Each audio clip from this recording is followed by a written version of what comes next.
অশরীরীর ছায়ার কথা। এখানে গল্প নয়, সত্যি ঘটনা শোনানো। সবাইকে স্বাগত জানাচ্ছি অশরীরী ছায়ার কথার নবম এপিসোডে। আশা করি সবাই ভালো আছেন। কে কোথা থেকে শুনছেন, কাদের সাথে শুনছেন, অবশ্যই কমেন্ট করে জানাবেন। আজকের এপিসোড হবে একটু অন্যরকম ও ভয়ঙ্কর।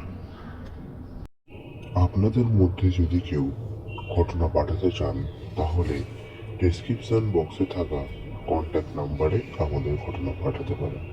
আমরা সেই ঘটনা সবার সামনে তুলে ধরব। এই ঘটনাটি আমাকে আমার ভাই বলেছে, আমি সেটাই যতটা সম্ভব আপনাদের কাছে তুলে ধরছি। এই ঘটনাটি হচ্ছে 50s বা 60s এর সময়। এই ঘটনাটি আমার ভাই আমার ঠাকুমার কাছ থেকে শুনেছে। গ্রামের নাম আমি উল্লেখ করছি না।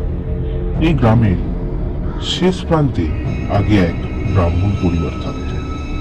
সেই ব্রাহ্মণের 5 ছেলে ছিল। তারা নারী, মহিলা বা মেয়েদের কোনো সম্মান করত না, বাজে নজরে দেখত। তাই গ্রামের লোকেরা সবাই মিলে সেই 5 ভাইকে ধরে একটি গাছের সাথে বেঁধে ফেলে এবং সেই 5 ভাইকে পুড়িয়ে মেরে ফেলে। ওই 5 ভাই পুড়ে মরার সময় পুরো গ্রামকে অভিশাপ দেয় যে আমাদের মেরে ফেলছো তো, এবার আমাদের অত্যাচার ও আতঙ্ক দুটোই আরো বেড়ে যাবে, কেউ বাঁচবে না। গ্রামের লোকেরা ওদের শাস্তি দিয়ে যে যার ঘরে চলে যায়। ওদের কথা কেউই বিশ্বাস করে না। এরপর 2 সপ্তাহ কিচ্ছু হয় না, কিন্তু 2 সপ্তাহ পর একদিন রাতে হঠাৎ করে শুরু হয় ওই 5 ভাইয়ের আতঙ্ক। গ্রামের দিক রাত্রিবেলা এক মেয়ের প্রচন্ড জোরে টয়লেট পাওয়ায় তার ঠাম্মি ও সেই মেয়েটি বাড়ির পিছন দিকে থাকা টয়লেটে যায়। মেয়েটি ভিতরে যায় এবং ঠাম্মি বাইরে দাঁড়িয়ে থাকে।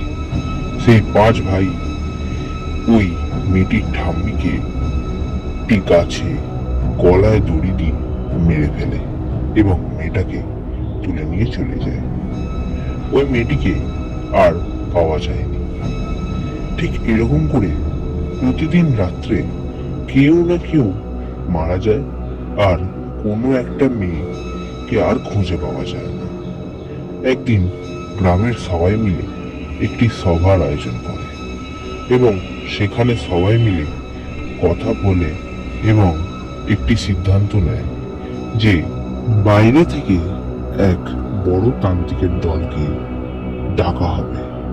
পরদিন ওই গ্রামের কিছুজন মিলে ওই বড় তান্ত্রিকের খোঁজে বেরিয়ে পড়ে। এরকম করে 1 মাস হয়ে যায় এবং প্রতিদিন সেই ঘটনাগুলো ঘটতেই থাকে। এরপর একদিন সকালে সেই গ্রামের লোকেরা সেই বড় তান্ত্রিককে খুঁজে ওই গ্রামে নিয়ে আসে। তারা সব কথা শোনে এবং বলে, আমরা কাল সকাল থেকে এই গ্রামের যে জায়গায় তাদের মারা হয়েছিল সেই জায়গায় একটি পূজার আয়োজন করব, যা টানা 5 দিন চলবে। আমরা তোমাদের হাতে একটা করে ধাগা বেঁধে দিচ্ছি, যা তোমরা 5 দিনের আগে ভুল করেও খুলবে না, নাইলে কিন্তু কোনো বড় দুর্ঘটনা ঘটতে পারে। এরপর সেই ধাগা সবার হাতে বেঁধে দিয়ে চলে যায় তারা বিশ্রাম নিতে এবং পরদিনের পূজার আয়োজন করতে। পরের দিন সকাল হতেই সেই তান্ত্রিকের দল পূজায় বসে পড়ে এবং টানা 5 দিন হোম যজ্ঞ ও পূজা অর্চনা হয়। তারা ওই গ্রামের অভিশাপ তো কাটিয়ে দেয়, তবে ওই 5 দিনে তারা ওই গ্রামের সবাইকে বলে যে এই যে দেবীর মূর্তি আমরা স্থাপন করে 5 দিন পূজা করলাম, এই দেবীর মূর্তি এবার থেকে এখানেই স্থাপিত হলো এবং এই জায়গাটি মন্দিরে পরিণত করে নিতে হবে, নাইলে সেই আত্মারা আবার এই গ্রামকে অত্যাচার করবে এবং আপনাদের কাউকে বাঁচতে দেবে না, এবং প্রতিদিন দুবেলা নিয়মিত পূজা অর্চনা করতে হবে। এই বলে তারা চলে যায় এবং পরদিন থেকে সেই গ্রামে মন্দির তৈরি হবার কাজ শুরু হয়ে যায় এবং মন্দির তৈরি হয়ে যাওয়ার পর প্রতিদিন সেই দেবীর কাছে ধূপধুনা এবং মালা দিয়ে দুবেলা পুজো করা হয় এবং এটাও বলেছে দেবী যতদিন এখানে থাকবে ততদিন ওই আত্মাগুলো আর এই গ্রামে প্রবেশ করতে পারবে না।